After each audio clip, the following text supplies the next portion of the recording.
So I don't know if you can see this here. There is fog here and there. Fogged up.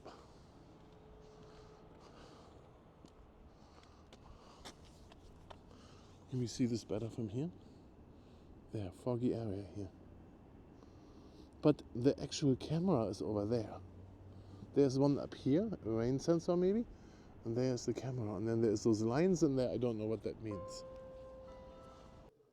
So when we're looking at those cameras, when you drive or when you stand still, you can see this fog on there. Now, this camera you never see when you drive, right? So this is for the self-driving thing, they need those cameras. There's 2 of them in there.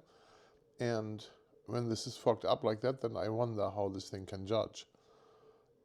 Then it's called fogging, right? So the chemicals from the plastics, they are coming out when it's so hot there. The car stands in the sun and heats it all up. So the chemicals condense on the window. That has to be cleaned, but you can't get to it. So here we see now how the same road looks like when it's clean, right? So I use just Windex and a paper towel to clean the glass underneath. And that makes it so much better. And then when you use the Dashcam videos, you have a better image quality. So I don't know how often you have to do this, but my whole windshield was fogged from the dashboard. And then that, especially around the cameras, was even more, right? It was from day one.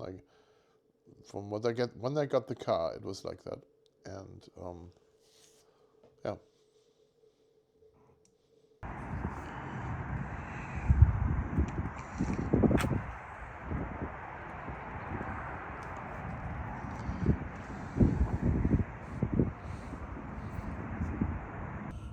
To remove the mirror, this plastic piece has to go first. In order to get this off, you have to push in here. And this spot, go in between here and pull that down. So the mirror itself twists in very easy. So when you remove it, it goes like this. When you plug it back in, push it all the way up there, like this, and then push it back. So, like that, right? And so how easy that plugs back in.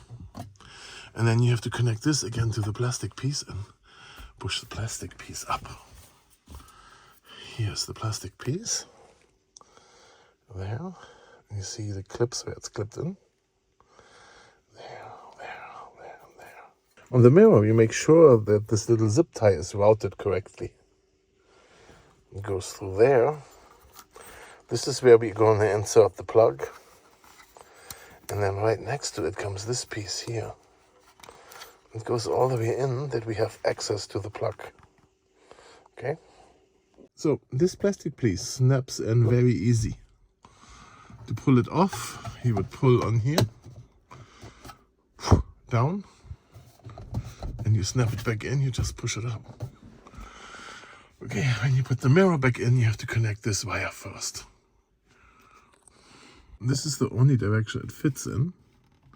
And then you have to plug this back in that it doesn't go loose. This tab you pull out to release the connector, and you push in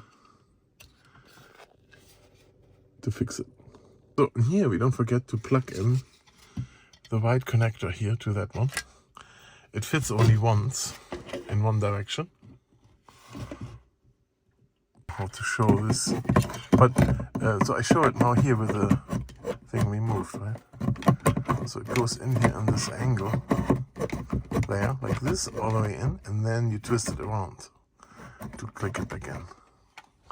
Shouldn't be a big deal. So we take a quick look here at the mirror, right? You see those 3 clamps there, right? They're gonna come in there. Can you see that? That's where it has to come in. One little twist and the mirror comes back in. You should practice this without the one connected here.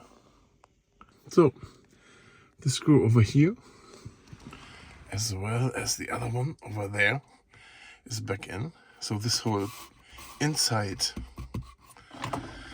plate is screwed on here and on there. And here it's just hooked into little tabs. Okay, and then our next step will be the next piece. Alright, so I took everything off. When we put this together, we make sure that those brackets here, the metal clamps here, that they sit correctly on all four sides. Those two here, as well as the other two on the other side. And when that is good, then we make sure that our little thing here is super clean. And then we're gonna screw that back on with 2 Torx screws, okay? That would be the next step.